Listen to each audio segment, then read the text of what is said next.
구원에 이르는 믿음, 하나님을 사랑함이라는 말씀으로 함께 말씀 나누겠습니다. 구원에 이르는 믿음, 하나님을 사랑함. 구원에 이른다라는 말, 저와 여러분 우리 모두는 다 구원받은 하나님의 백성이죠. 근데 이 구원받는 것에 대해서 우리가 생각해 볼 때에 어떻게 하면 구원에 이를 수 있을까?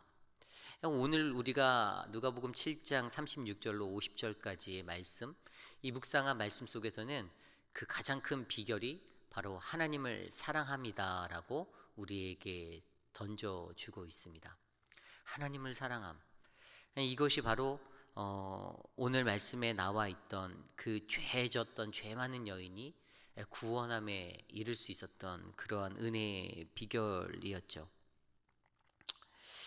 하나님을 사랑함. 오늘 47절 말씀 보면요, 이러므로 내가 내게 말하노니 그의 많은 죄가 사하여 줬도다. 이는 그의 사랑함이 많음이라. 사함을 받은 일이 적은 자는 적게 사랑하느니라. 아멘. 이렇게 나와 있습니다. 구원에 받는 그 평안의 길이, 바로 죄가 사하여지는 그 길이 바로 그를 얼마나 사랑하는가, 그를 사랑하는 것.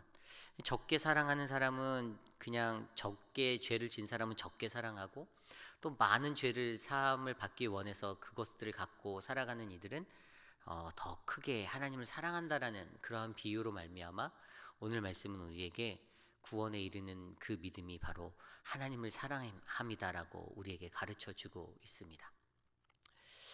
여러분들에게 질문을 던지겠습니다. 여러분들은 얼마나 하나님을 사랑하십니까?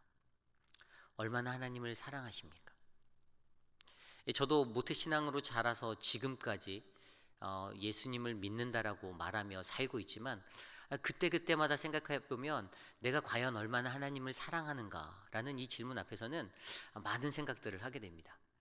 간혹 가다 보면 내가 정말로 하나님을 정말로 진심으로 그렇게 사랑하는 것일까라는 의문이 들 정도도 있기에, 왜냐하면 세상 속에 살다 보면 하나님과 세상이라는 그 갈림길 속에서 하나님보다는 세상의 것들을 더 사랑했던 것 같은 모습이 제게도 있기에 이 질문에 대해서 자신 있게 대답하기 어려웠던 것이죠. 그럼에도 불구하고 오늘 말씀은 우리에게 구원에 이르는 확고한 믿음, 하나님을 사랑함, 이것에 대해서 가르쳐 주고 있습니다. 오늘 말씀을 통해서 저와 여러분들 우리의 삶 가운데 과연 나는 하나님을 얼마나 사랑하는가, 나는 그 구원에 이르는 이 믿음, 하나님을 사랑함이 얼마나 나에게 채워져 있는가를 주목해보는, 다시 한번 되돌아보는 그러한 점검의 시간이 되기를 간절히 소망합니다. 오늘 이야기에서 한 바리새인이 예수님을 초대합니다. 예수님을 초청했어요. 이 바리새인에 대해서 한번 생각을 해볼까요? 바리새인은 어떤 사람이었습니까? 이 시대, 예수님이 사역하던 이 로마의 시대, 물론 주류의 사회를 이뤘던 사람들이 바리새인들은 아니었습니다. 그때는 오히려 사두개인이라고 불리는 자들의 지위와 명성이 더 높았습니다. 여러분들, 사두개인과 바리새인의 차이가 무엇인지 아십니까? 사두개인들은요, 그들은 종교적으로 높은 지위에 있었던 사람이고 귀족들과 같은 사람이었습니다. 그들은 물론 부활의 신앙도, 또 내세의 것도, 또 영적인 것들도 부인하고 거부하였던 자들이었고, 그들은 늘 하나님의 말씀을 문자적으로만 해석해서 집중했던 사람이죠. 그냥 쉽게 얘기해서 말씀에 나와 있는가 나와 있지 않는가는 그들에게는 굉장히 중요한 포인트였습니다. 사두개인들, 그런데 그들은요, 종교적으로 제사장들, 대제사장들의 직분을 갖고 그 시대를 거닐었던, 아주 종교적으로 사회적으로 영향력 있던 사람들이었죠. 반면에 바리새인들은 어떻습니까? 바리새인들은 그들과는 조금 달랐습니다. 그들은 시민 계층으로 봤을 때 그냥 노동자 직분에 해당하는 일반 평민들이었어요. 그런데 그들에게는 사두개인들이 믿었던 그 신앙과는 다르게 부활의 신앙도 믿었고, 내세의 것도 믿었고, 그리고 영적인 어떤 부분의 것들도 존중하며 따랐던 사람들이었습니다. 다만 그들에게 오점이 있었다면 무엇일까요? 저는 바리새인들이 가장 크게 가지고 있었던 오점은 그들은 자신의 전통을 믿었다라는 것입니다.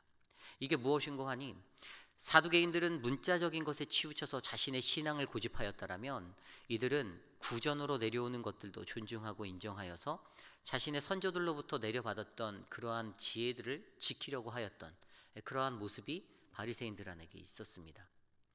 결국에 바리새인들은요, 하나님의 말씀, 조상으로부터 전해받았던 그런 이야기들까지도 포함해서 그들에겐 전통이 중시된 신앙관을 가지고 있었던 사람이 바로 바리새인입니다. 그런데 오늘 그러한 바리새인의 한 사람이 예수님을 자신의 집으로 초청하였습니다. 분명히 앞서 설명한 대로 사회적으로 종교적으로 좀 소외된 자였잖아요. 뭐 주류의 그러한 메인의 사람이 아니었잖아요. 그런 바리새인이 예수님을 초대하여서 예수님과 함께 식사를 하기를 원하였던 그 이야기. 그때 예수님께서 그 바리새인의 집에 들어가 앉으셨습니다. 그리고 37절 말씀을 보면 그 동네에서 죄를 지은 한 여자가 있었다라고 이야기가 전개되며, 오늘의 이야기는 이 바리새인과 죄 많은 한 여인, 이 두 사람을 비교하며 바로 하나님을 사랑함에 대해서 보여주고 있습니다. 오늘 바리새인이 가졌던 핵심적인 마음이 오늘 말씀 39절에 나와 있는데요, 그 앞선 38절부터 말씀을 보면요, 그 여인이 예수의 뒤로 그 발 곁에 서서 울며 눈물로 그 발을 적시고 자기 머리털로 닦고 그 발에 입 맞추고 향유를 부으니, 39절에 예수를 청한 바리새인이 그것을 보고 마음에 이르러 이 사람이 만일 선지자라면 자기를 만지는 이 여자가 누구며 어떠한 자 곧 죄인인 줄을 알았으리라 하거늘. 바리새인의 모습이 지극히 드러나죠. 그가 혼자 자신의 속으로 되새기고 속삭이는 거였습니다. 뭐 소리내서 말했던 것이 아니에요. 그냥 혼자만의 생각이었어요. 이 사람이 누굴까요? 예수님이죠. 예수님 보고 이 사람이라고 지칭하면서 이 사람이 만일 선지자라면 자기를 만지는 이 여자가 누구고 어떠한 자야, 이 여자가 어떠한 죄인인지를 알았을 것이다. 이 생각은 무엇이죠? 바로 지금 예수에게 와서 향유 옥합을 깨뜨린 저 여인은 죄인이다라는 그것이 바로 관념적으로 딱 잡혀 있었죠. 그리고 예수에 대한 어떤 의심도 담겨져 있는 모습을 우리는 이해할 수 있어요. 예수가 진짜 선지자라면 이런 퀘션이 있는 거죠. 그러한 상태로 그러한 마음을 가지고 바리새인이 그렇게 예수님을 대면하고 있습니다. 그런데 예수님께서 이것들을 꿰뚫어 보셨죠. 예수님이 이것을 알아채셨어요. 그래서 이 바리새인, 오늘 뒤에 말씀을 보면 이 사람의 이름이 시몬이잖아요. 이 시몬에게 질문을 던져주시는 내용이 바로 40절로 43절까지의 말씀이에요. 어떠한 질문이냐면 어떠한 한 이야기를 하는데 빚진 자 둘에 대한 이야기예요. 한 사람은 500데나리온, 한 사람은 50데나리온. 1데나리온이 그 시대의 노동자의 하루 품삯으로 계산이 되었는데, 그 정도일 때 500일을 일해서 벌어야 하는 돈을 빚진 사람과 50일을 일해서 갚아야 하는 그러한 빚진 자. 근데 이 두 사람을 동일한 주인이 빚을 탕감해 주었다란 이야기를 하며, 그렇다면 이 빚을 탕감받은 두 사람 중에 누가 더 그 주인을 사랑하겠는가라는 질문을 시몬에게 던지고, 시몬이 예수님께 대답하는 그 대답은 당연히 많이 탕감함을 받은 사람이 더 사랑할 겁니다라고 대답을 하게 되죠. 그리고 예수님은 그의 대답에 그렇다, 너의 생각이, 너의 판단이 옳다라고 대답하여 주십니다. 이러한 모습으로서 시몬이 대답한 것을 가지고 이제 예수님이 너의 모습과 그 죄 많은 여인의 모습들을 비교하여 주세요. 시몬과 여인이 가졌던 모습의 차이가 어디에 나타나냐면, 이제 예수님이 44절로부터 그 뒤에 설명을 하는데요. 첫 번째로 시몬은요, 예수님이 집에 들어올 때 발 씻을 물도 주지 않았다라고 예수님은 설명하고 계십니다. 통상적으로 유대인들에게 누군가를 자신의 집에 초대할 때 그들이 걸어온 그러한 거리들이나 여러 가지의 여정들을 생각할 때 그들의 발을 깨끗이 씻겨주는 것은 굉장히 예절적이고 도덕적인 행위들이었습니다. 아주 좋은 에티켓이었어요. 이것은 일반적으로 다 그들의 문화 가운데 자리 잡혀져 있는 그러한 것이에요. 손님에게 제공할 수 있는 아주 귀한 대접의 모습이었습니다. 그런데 분명 시몬은 그에게 예수 그리스도, 자신의 집에 초대한 예수에게 발 씻을 물도 주지 않았다라고 설명합니다. 예수님은 그것을 대조하여서 44절에 이 여자는 눈물로 내 발을 적시고 그녀의 머리털로 이것을 닦아 주었는데 너는 나한테 발 씻을 물도 주지 않았다, 이렇게 비교하고 계시죠. 두 번째 모습의 비교는 어떠한 것이냐면 입맞춤의 비교예요. 45절에 나와 있는데요, 너는 내게 입맞추지도 아니하였지만 그녀는 내가 들어올 때부터 내 발에 입맞추기를 그치지 아니하였다라고 설명합니다. 그것도 예수의 발에 입을 맞추었다라고 해요. 이 발이라고 하는 부분이 어떠한 부분이죠? 굉장히 우리 인간에게는 중요한 부분이잖아요. 또 그만큼 수고가 많은 만큼 또 많이 더러워지는, 쉽게 더러워지는 부분이기도 해요. 그런데 그 가장 더러운 곳에도 예수님의 그 발에 입 맞추는 그 여인이 있는 반면에 너는 아예 입 맞출 생각도 안 했다라는 것이죠. 그 시대 사람들의 영접 인사, 자연스럽 영접 인사가 서로 이렇게 허그하고 또 이렇게 입 맞추는 그러한 문화들이 있었잖아요. 그러니까 오늘 이 시몬이라는 바리새인이 했던 생활의 양식은요, 기본도 안 한 생활의 모습이에요. 손님을 불러놓고 초대해 놓고 기본도 안 한 거죠. 그리고 또 다른 비교가 46절에 나와 있는데요, 46절에는요 예수님의 머리에 감람류도 붙지 않았던 게 넌데 저 여인은 그 비싼 향유를 깨뜨려서 발에 부었다라고 설명하고 있습니다. 감람류의 가격이 그렇게 비쌌던 것이 아닙니다. 가격적으로도 그 시대에 감람류가 값이 막 높았던 것은 아니에요. 그래서 그 시대 사람들은 충분히 바깥에서 중동지방이라는 그 지역에 뜨거운 태양 아래 있었던 사람들, 자신에게 손님으로 찾아온 이에게 그것들을 시킬 수 있는 좀 여유를 주기 위해서 감람류를 제공할 수 있었던 통념들이 있어요. 그런데 그것조차 하지 않았던 모습, 반면에 저 죄 많은 여인은 그 비싼 향유를 깨뜨려서 그렇게 자신에게 부어 자신을 씻겼던 그러한 모습이 있었습니다. 가장 중심적인 시몬의 모습, 바리새인의 모습은 아까 읽었던 39절의 모습이죠. 영적으로 자만하였던 모습, 속으로 되새겼던 그 마음이지만 예수님은 그 마음을 캐치하셨어요. 그래서 이 사람이 만일 선지자라면 이라는 이 음성을 아마 분명히 예수님께서는 들으셨을 거예요.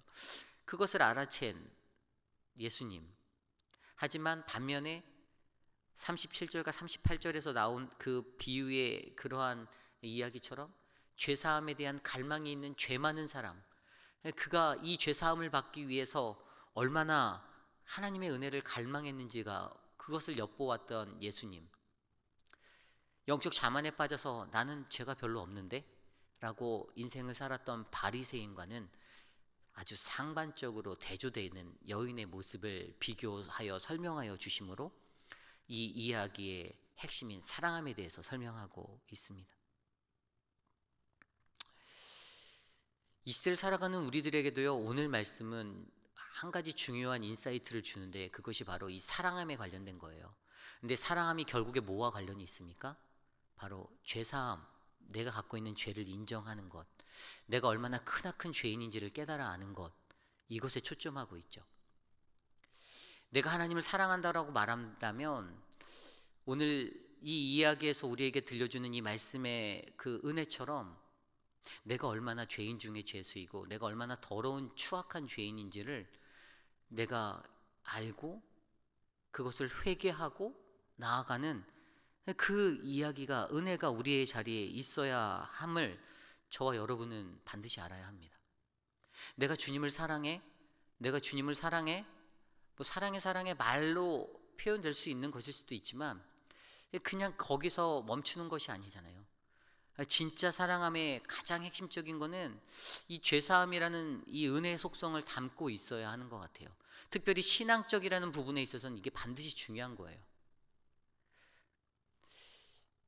저도 오랫동안 신앙생활을 하고 적지 않은 시간 동안 목회자로 살아왔지만 하나님을 가장 많이 사랑한다라고 하면서도 여전히 우리 안에는 우리의 것들을 붙잡고 내 고집 꺾지 못하고 내 아집대로 살아가는 그러한 모습들이 많이 보이잖아요.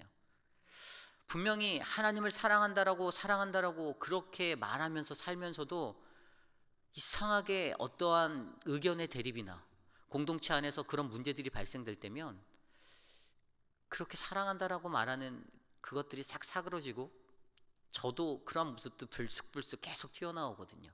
잘 안 되거든요. 그런 것들이 우리 안에 있잖아요.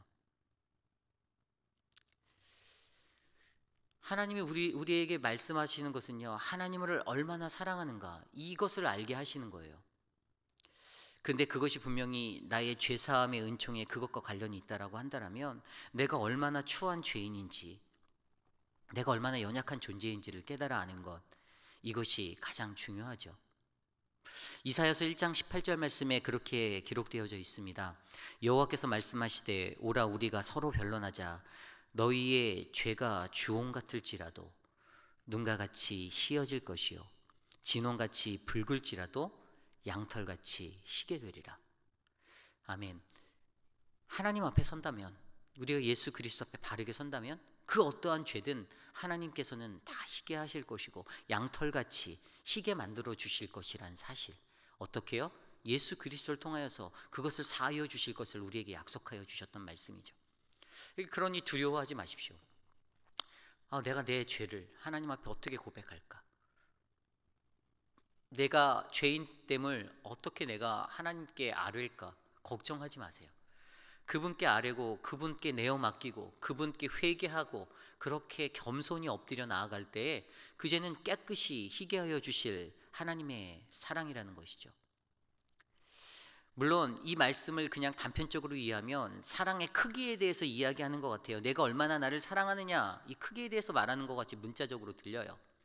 그래서 50데나리온, 500데나리온, 그 크기와 정도의 차이를 설명하는 것 같아요.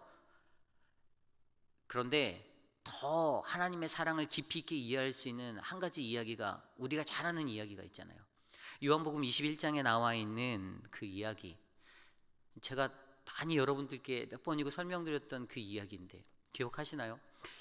시몬이 오늘 나오는 여기 요한복음 21장의 시몬은 오늘 말씀의 시몬이 아니죠.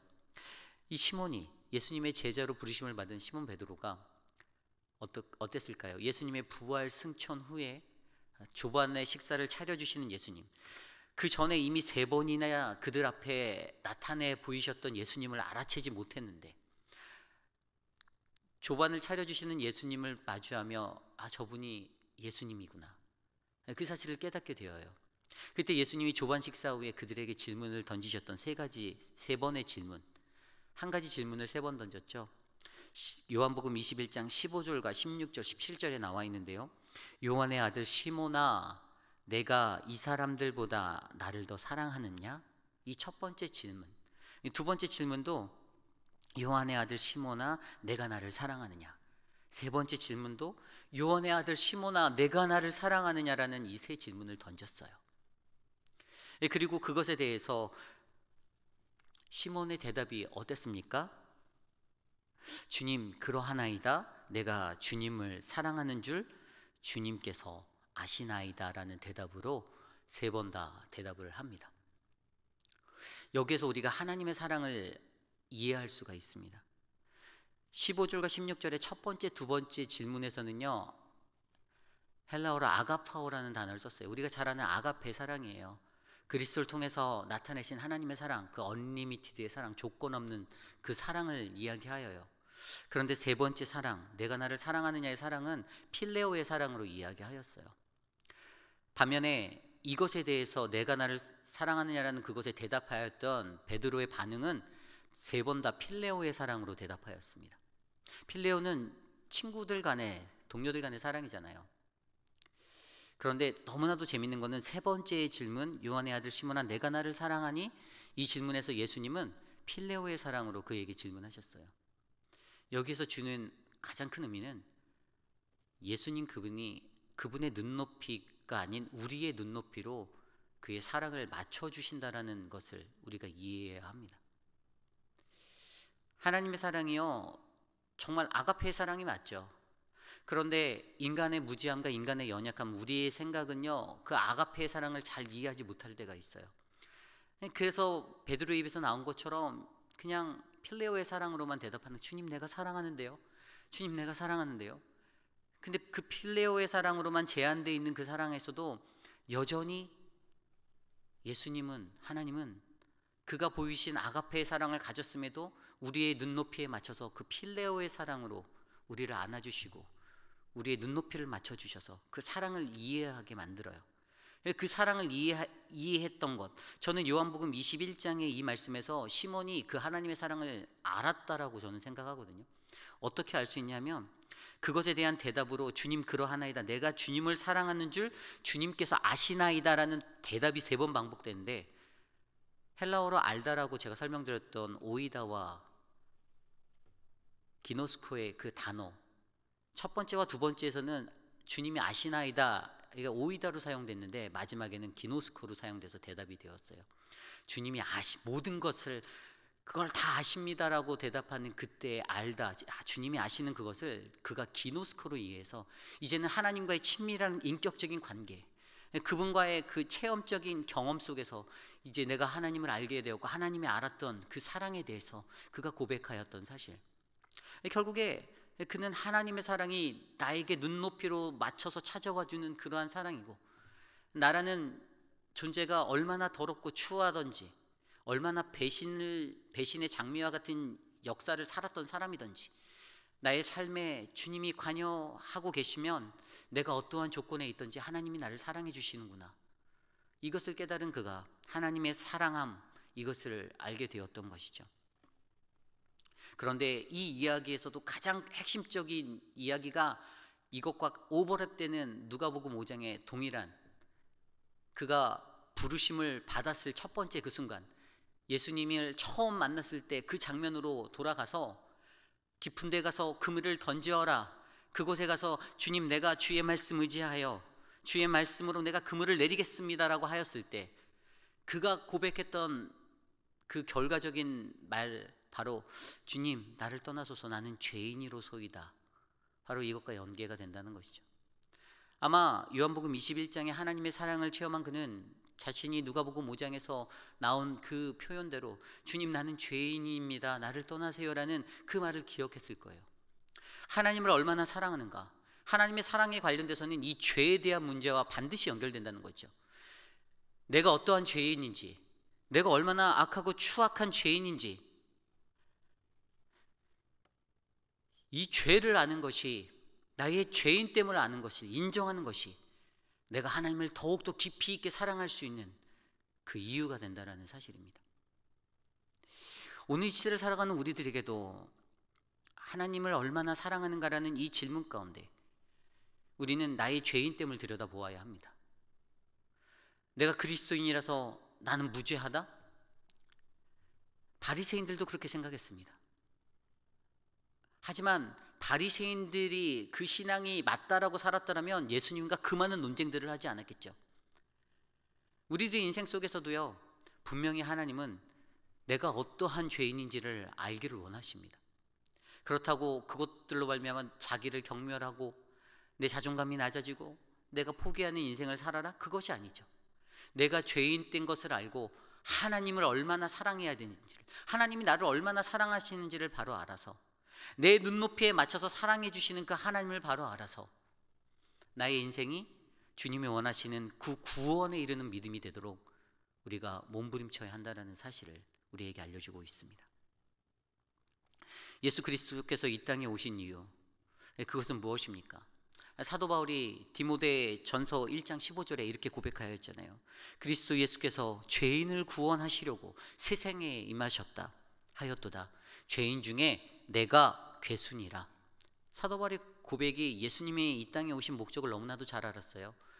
죄인을 구하려 이 땅에 오신 하나님, 죄 없는 자를 구하러 오신 하나님일 수도 있지만 예수님의 그 목적은 이 세상에 그 누구도 죄 없는 자가 없기에 죄인을 구하러 이 땅에 왔다라고 말씀하신 그 목적을 깨달아 알아. 사도 바울은 사울의 삶을 살던 자신의 모습이 나는 죄수 중에 죄인 중에 죄인, 큰 괴수다라고 그렇게 고백하였던 인생을 살았던 겁니다. 우리 중에 그 누구도 죄인이 아닌 사람이 없습니다. 저와 여러분 우리 모두에게 주시는 그 은혜가 오늘 나의 죄인됨을 바로 알고 내가 하나님의 그 사랑을 바로 알고 나도 세상에 나아가서 그 하나님의 사랑으로 살고 싶습니다라고 다짐하는 저와 여러분 우리 모두의 은혜가 되기를 간절히 소망합니다. 오늘 이 하루도 우리에게 이 죄사함의 은총이 흘러가길 원합니다. 함께 기도할 때 하나님 당신의 은혜로 나를 세워주시옵소서. 구원에 이르는 그 믿음, 하나님을 사랑함, 내 안에 더 깊어지는 그 사랑함의 은혜가 열매 맺도록 내 삶을 이끌어 주시옵소서. 함께 기도하겠습니다.